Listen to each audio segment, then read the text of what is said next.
For the Universal Design for Learning pre-service discovery project, I chose the sensory table because I feel it is the most integral part of a preschool classroom. The sensory modality of touch is the most important during the preschool years because children will not get this as much in their later years. When developing a sensory table, you could incorporate math into the classroom by having small groups help to measure and mix a portion of the materials that you're going to use in the sensory table. The actions of pouring and mixing are also important dexterous actions in young children.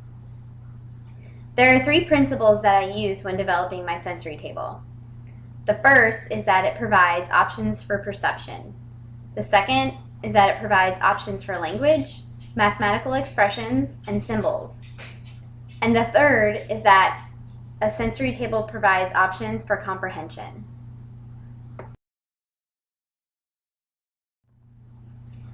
Each child learns differently, and multiple representations of the same information not only ensure that information is accessible to learners with particular sensory and perceptual disabilities, but also easier to access and comprehend for many others. By adding plastic letters and numbers, the children will enhance their letter and number recognition skills.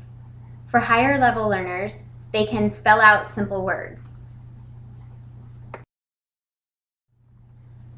Some children grasp the concept of letters faster than others, so the option to spell rather than to just find one letter allows them to get more out of playing in the sensory table.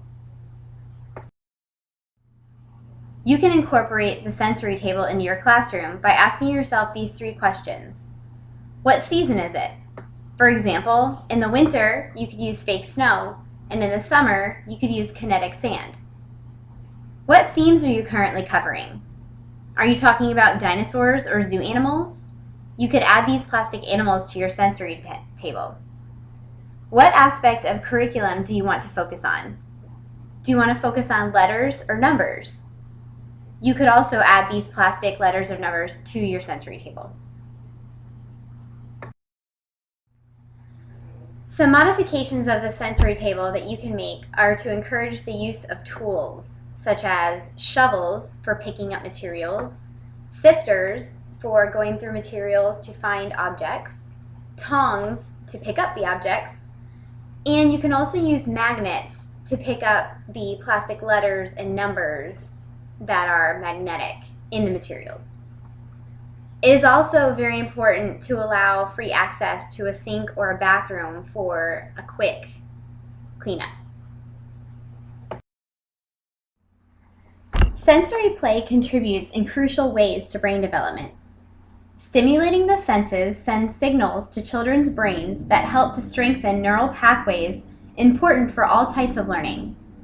For example, as children explore sensory materials, they develop their sense of touch, which lays the foundation for learning other skills, such as identifying objects by touch and using fine motor muscles. The materials that children work with at the sensory table have many sensory attributes. They may be warm or cool, wet or dry, rough or smooth, hard or soft, textured or slimy.